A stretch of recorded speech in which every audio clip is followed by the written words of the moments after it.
Teria Foucault uma posição política ou uma ideologia política? Seria Foucault um comunista, um anarquista, um liberal, um neoliberal, um socialista? Enfim, qualquer ideologia, que inclusive tem bastante aula por aqui sobre os assuntos, tá? Um conservador. Já acusaram Foucault de muita coisa, muitas ideologias tentaram encaixar eles, e nesse vídeo eu gostaria de comentar um pouco sobre aquilo que Foucault vai chamar de recusa da análise ideológica. Como, a partir dessa recusa da análise ideológica, Foucault vai então inventar um nome para aquilo que seria a posição dele, que ele vai dar o nome de anarqueologia, que inclusive não colou, tá, gente? Ninguém se diz anarqueólogo hoje em dia. Então, pessoal, eu sou o professor Daniel Cidade. Quem está chegando por agora, não se esqueça de se inscrever no canal, pode deixar aquele like maroto, o comentário do engajamento e ativar o sininho. Então, em um curso do Collège de France, chamado Do Governo dos Vivos, que é inclusive um dos cursos menos lidos do Collège de France, não está entre os mais famosos, está entre os menos famosos do Collège de France. É o único curso, o único momento onde Foucault vai falar um pouco sobre sua ideologia ou sua recusa de ideologia política. Ele vai dizer que talvez por incapacidade, embora eu considere essa incapacidade uma certa ironia dele, que ele não joga o jogo de eu vou pensar numa ideologia, eu vou entender qual que é a ideologia que é a correta, qual que é a melhor ideologia para o nosso mundo, eu vou então assumir uma posição de fidelidade a ela e eu vou proclamar a sua defesa, né? Então eu vou passar a defender, eu vou passar a ser um defensor dessa ideologia. Ele vai dizer que ele muda de opinião o tempo todo sobre diversos temas e que a tarefa mais interessante para ele não é proclamar fidelidade a uma ideologia, mas mostrar o processo pelo qual ele intelectualmente está num lugar e chega a outro, né? O processo pelo qual ele possui uma série de crenças, faz uma série de estudos e entende que uma parte, pelo menos, dessas crenças estavam erradas, né? Os estudos mostram, e agora ele possui outras crenças. Então a ideia de que o estudo, a pesquisa, nos tira de onde estamos e nos coloca em outro lugar. E como é uma tarefa infinita, né? A pesquisa, a liberdade, as opiniões, o mundo, né? O mundo inclusive demasiadamente complexo, tudo que a gente pode fazer é, em algum momento, algumas intervenções, em algum momento entender uma parcela do mundo e falar: eu estou aqui, agora eu estou ali, eu gostaria que as coisas fossem desse jeito e não daquele jeito, precisamos lutar para que as coisas sejam de outro jeito porque conseguimos ter certa certeza sobre certas coisas. Então Foucault, em vários momentos, ele vai militar, como eu já falei, Foucault é alguém de esquerda, tá? Agora, dizer que ele é de esquerda não significa dizer que ele professa qualquer que seja as principais ideologias da esquerda, significa dizer que, de certa forma, ele está, né, sempre nessa visão progressista, querendo mudar o mundo e considerando que o sistema atual ele é injusto em vários momentos.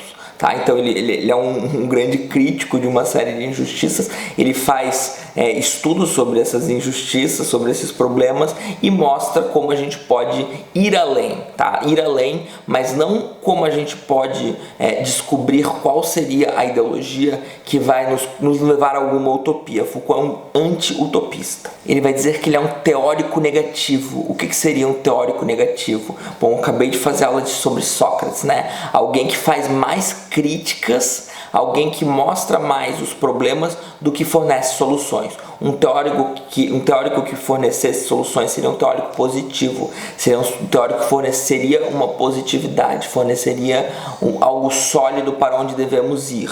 Tá? Um teórico negativo é alguém que faz críticas e mostra que estamos em algum lugar equivocado. Tá? Você pode ser os dois, você pode fazer mostrar para onde devemos ir. Normalmente começa com uma teoria negativa, com uma crítica do atual sistema, né? Afinal, se não tem nada de errado com o atual sistema, você não precisaria, não faria sentido você escrever algum livro ou fazer alguma fala ou militar para que cheguemos em outro lugar. Então Foucault vai dizer que essa posição dele, ela é muito mais uma atitude do que uma tese. É muito mais uma atitude de não considerar que exista nenhum poder que seja legítimo por si mesmo. Eu vou citar ele literalmente. Nenhum poder, por conseguinte, merece ser aceito logo de saída. Não há legitimidade intrínseca do poder. Vamos pegar essa frase, não há legitimidade intrínseca do poder. Durante muito tempo a filosofia política procurou onde reside a soberania, quando a soberania é legítima. Bom, Foucault vai dizer, intrinsecamente nunca. Nunca alguém tem de fato a legitimidade intrínseca, a legitimidade prévia de exercer poder sobre o outro. Porém, é impossível que não exerçamos poder sobre o outro. Já tem até vídeo sobre a onipresença do poder. O poder ele é onipresente, ele está em todo lugar. Então, você não tem nenhum direito de exercer poder sobre os outros, mas é impossível que você não exerça poder sobre os outros. Então, trata-se da forma como Foucault vê o poder. Eu vou fazer uma citação aqui muito importante, em que Foucault está sendo bastante ferrenho com a tradição da filosofia política. Nenhum poder é fundado nem em direito, nem em necessidade, porque todo poder nunca repousa em outra coisa que não a contingência e a fragilidade de uma história, que o contrato social é um blefe, e a sociedade civil uma história para criancinhas, que não há nenhum direito universal, imediato e evidente que possa, em toda parte e sempre sustentar uma relação de poder, qualquer que seja. Quando ele fala isso, ele vai dizer, bom, vocês vão dizer que isso é anarquia, vocês vão me chamar de anarquista. Eu não vejo nenhum problema em ser chamado de anarquista, eu não vejo nada de errado, ele vai até mostrar certa simpatia com o anarquismo. Ele vai até criticar a ideia de que simplesmente chamado de anarquista seria um triunfo crítico, né? Mostrar, você quando chama alguém de anarquista, quando você mostra que alguém é anarquista, você está em posição de superioridade, e que ele não vê essa pejoratividade na anarquia, mas não é bem o que ele defende. Ele não é um anarquista também. E por que Foucault não é um anarquista? Bom, porque ele vai fazer uma simplificação para explicar, ele está ciente que é uma simplificação. Ele vai entender que a anarquia entende que todo poder é ruim e que a sociedade ideal seria aquela que anulasse as relações de poder.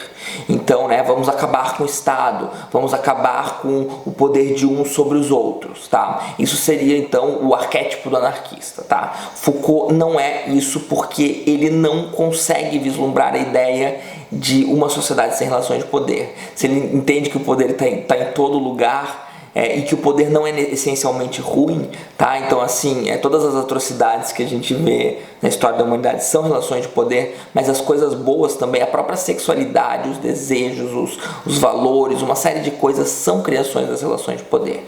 Então, se o poder não é essencialmente ruim e se o poder ele é onipresente, a ideia de que abolindo o poder a gente chega num lugar melhor do que estamos é uma ideia de certa forma ingênua para Foucault. Na verdade, o que a gente precisa é de melhores relações de poder. Sempre uma perpétua busca por melhores relações de poder, porque nenhum poder, não existe legitimidade intrínseca do poder. Nunca vai existir uma sociedade, um mundo, um grupo que está no poder e possui uma legitimidade que não pode ser contestada. Todo poder é contestável. Todo poder é uma relação entre aquele que domina e aquele que é dominado. Então essa atitude que Foucault defende é um questionamento perpétuo, um questionamento infinito sobre todas as formas de poder, sobre todas as formas pelas quais nós aceitamos o poder. Por que a gente aceita que esse tipo de poder se exerça sobre nós? Pode ser que a gente tenha bons motivos, pode ser que a gente não tenha nada melhor para colocar no lugar, então a gente vai ter essas relações de poder. Mas pode ser que a gente queira mudar alguma coisa, pode ser que a gente esteja insatisfeito com as relações de poderes atuais. Então a gente precisa de luta, a gente precisa de reforma, a gente pode precisar de revolução, a gente pode precisar de qualquer coisa.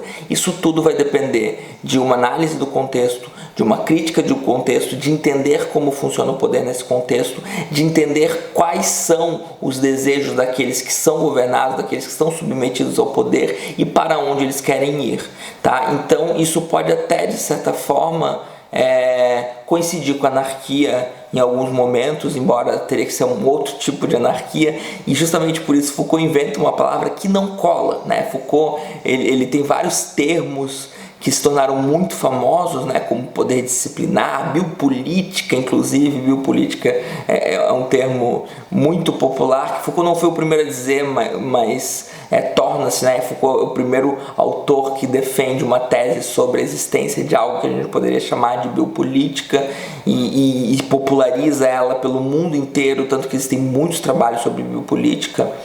E o termo anarqueologia não cola. Ninguém usa o termo anarqueologia, mas eu estou fazendo esse vídeo. Eu acho um termo bastante interessante. Eu concordo, inclusive, com Foucault, tá?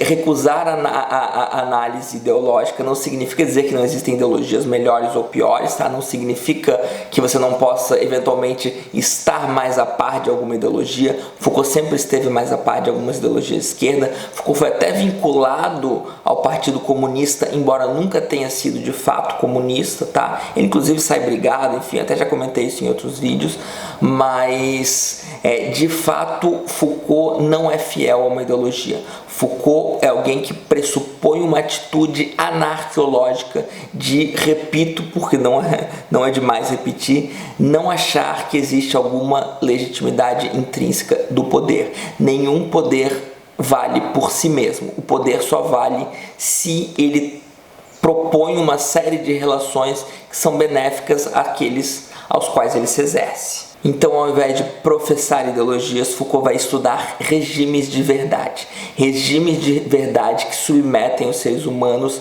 enquanto objetos, enquanto sujeitos, enquanto estrategistas, enquanto pessoas que estão dentro de regimes de verdade, que geram relações de poder e que geram uma série de efeitos. E que a partir desses regimes de verdade, podemos, a partir dessa atitude então filosófica de recusa de alguns poderes, tentando construir outros, a gente pode estar sempre querendo mudar. E Foucault sempre vai tentar mudar o mundo. Foucault sempre vai ser alguém muito politizado, mas ele nunca vai cristalizar nenhuma crença.